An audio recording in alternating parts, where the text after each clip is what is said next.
আসসালামু আলাইকুম। কেমন আছেন আপনারা সবাই? আলহামদুলিল্লাহ আমি ভালো আছি। আমি চলে আসলাম আজকে নতুন আরেকটি ভিডিও নিয়ে।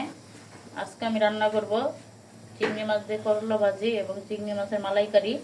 তার জন্য এখানে আমি কাজু বাদাম নিয়েছি, পেঁয়াজ ব্লেন্ডার করে নিয়েছি এবং কিছু নারকেল আমি বের করার জন্য হালকা কুসুম গরম পানির ভিতরে ভিজিয়ে রেখেছি। তো শুরুতে আমি চিংড়ি মাছ দিয়ে করলাটা ভাজি করে নিব। তো তার জন্য চিংড়ি মাছটা এইভাবে আমি করে নিয়েছি আগেই। চিংড়ি মাছটাকে একটু তেলে ভেজে নেব।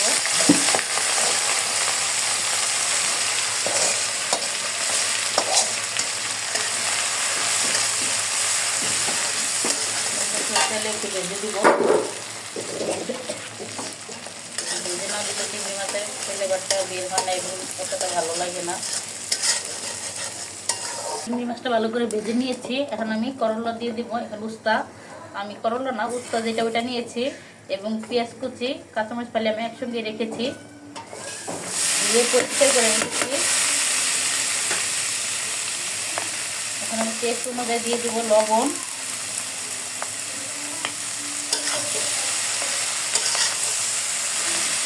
এখানে আমি হালকা একটু হলুদ ব্যবহার করবো কালারের জন্য।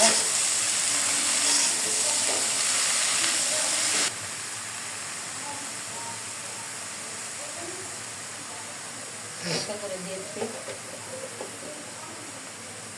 এখন আমি হলুদের গুঁড়োটাকে ভালো করে নেড়ে মিশিয়ে নিব।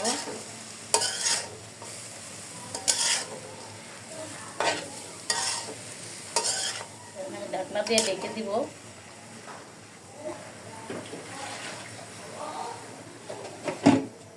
করলা ভাজিটা হয়ে গিয়েছে, এখন আমি বেড়ে নিব। চুলাটা নিভিয়ে দিলাম। হয়ে গিয়েছে আমার করলা ভাজি চিংড়ি মাছ দিয়ে আমি বেড়ে নিয়েছি। এখন আমি চিংড়ি মাছের মালাইকারিটা করে নিব।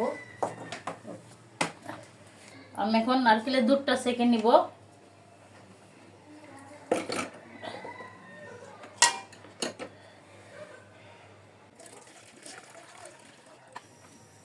চিংড়ি মাছের মালাইকারির জন্য আমি চিংড়ি মাছগুলো ভেজে নিব। আমি চিংড়ি মাছগুলো কাটতে দিয়েছিলাম, মাথাগুলো ফেলে দিয়েছে। মাথাগুলো রাখলে চিংড়ি মাছের মালাইকারি দেখতে আরো সুন্দর লাগতো। মাথাগুলো ফালানোর কারণে মাছগুলো আরো ছোটো ছোটো দেখা যেতেছে। যাই হোক, এখন চিংড়ি মাছ মালাইকারির জন্য শুরুতে আমি মাছগুলো ফ্রাই করে নিতেছি।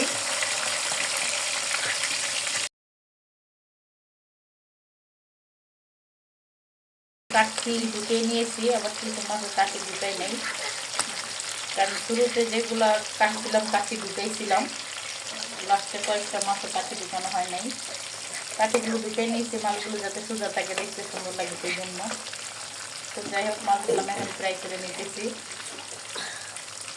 মাছগুলো একটু কম ছিল ভালো হয়, মাথার অংশটা রেখে দিলে দেখতে সুন্দর লাগে। যাই হোক, আমার মাছগুলো ছিলে উল্টা পাল্টা করে ছিলে ফেলছে, বুঝতে পারে নাই।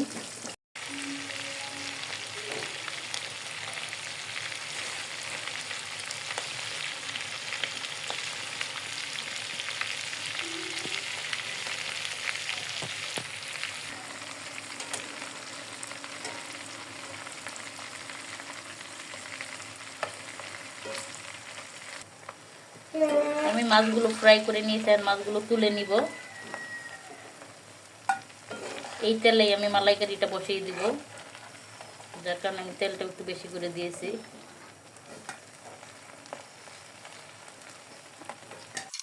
মাছগুলো আমি যে তুলে নিয়েছি, এখন আমি মালাইকারিটা বসিয়ে দিব।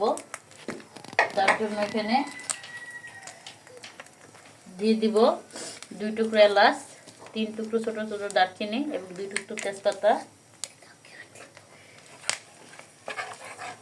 মাছ ভাজার তেলটা আমি বসিয়ে দিলাম। তো দিয়ে দিব 1 কাপের মতো পেঁয়াজ কুচি। পেঁয়াজ কুচি না, পেঁয়াজের পেস্ট কুচি বলতে কুচি হয়ে যাবে।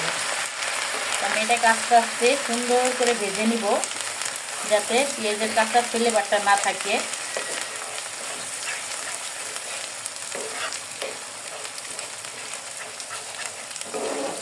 এখানে আমি দিয়ে দিব আদা রসুনের পেস্ট। এখন আমি সুন্দর করে আস্তে আস্তে অনেকক্ষণ লাগিয়ে ভেজে নিব। আদা রসুন এবং পেঁয়াজের পেস্টটাকে ভালো করে ভেজে নিয়েছি। এখন আমি দিয়ে দেবো কাজু বাদাম এবং কাঠবাদামের পেস্ট করে নিয়েছি আমি কিছু। এখানে একটু নারকেলের দুধ দিয়ে গুলিয়ে নিয়েছি। এখন দিয়ে দিব আমি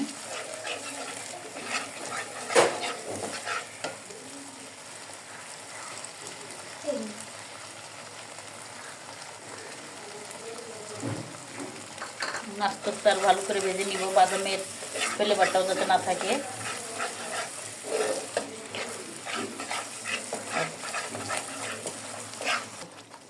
এখন দিয়ে দিব আমি 2 চামচের মতো লাল মরিচের গুঁড়ো, যেহেতু মানে কাঁচামরিচটা ব্যবহার করব না, আস্ত দিব কাঁচামরিচটা। আর দিয়ে দেবো একটু হালকা হলুদের গুঁড়ো,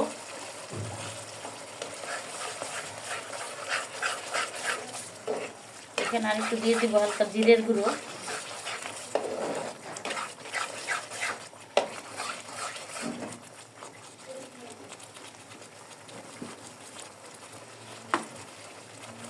অন্যান্য মশলাটা আমি খুবই কম ব্যবহার করতেছি, যাতে চিংড়ি মাছের ফ্লেভারটা নষ্ট না হয়ে যায়।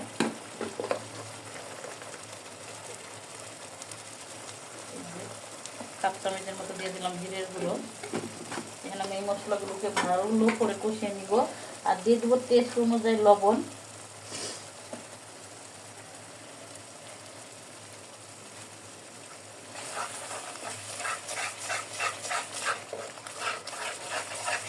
মশলাটা যত কষানো হবে এতই মজা হবে। মানে এটা তো কষানোর উপরে নির্ভর করে মালাইকারিটা। প্রয়োজন হলে আমি আস্তে আস্তে একটু নারকেলের দুধ দিয়েও কষিয়ে নিব ভালো করে। এটা আমার দরকার মনে করি, যে না এই মুহূর্তে একটু পানি দরকার। এই মুহূর্তে 4-5টা কাঁচামরিচ আমি মাথা ভেঙে ভেঙে দিয়ে দিচ্ছি কাঁচামরিচের ফ্লেভারের জন্য। এখানে মশলাটাকে আরও ভালো করে কষিয়ে নিব।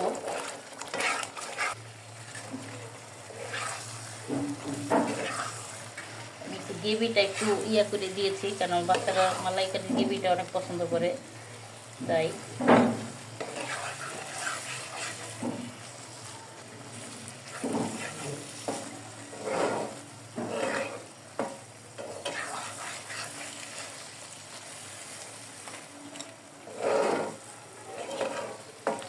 আমি নারকেলের দুধটা দিয়ে দিব।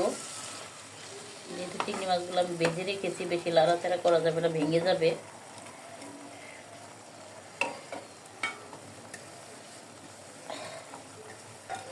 নারকেলের দুধটা পুরোটা এখন দিয়ে দিব।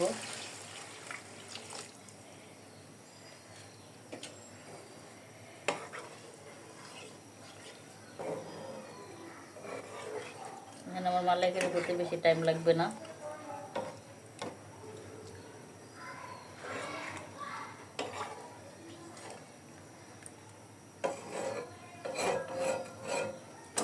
তো থাক আমার মালাইকারি।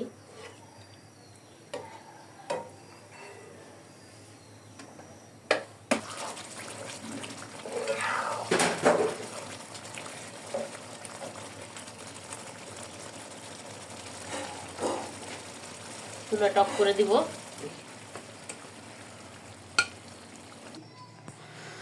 হয়ে গিয়েছে আমার চিংড়ি মাছের মালাইকারি। আমার ডাইনিং টেবিলের কারেন্ট গেছে গা, তাই ওই জায়গাটা খুব অন্ধকার আসতেছে। তাই খাবারের জন্য বাচ্চাদের বিছনায় নিয়ে এসেছি, আজকে বিছনায় খেতে দিয়ে দিব। তো কেমন হলো আমাদের চিংড়ি মাছের মালাইকারি এবং করলা দিয়ে চিংড়ি মাছ ভাজি ভাত। যদি ভালো লেগে থাকে আমাদের চ্যানেলটি সাবস্ক্রাইব করে আমাদের পাশে থাকবেন। আল্লাহ হাফেজ।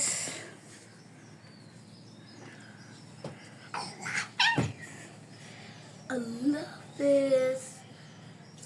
Good bye.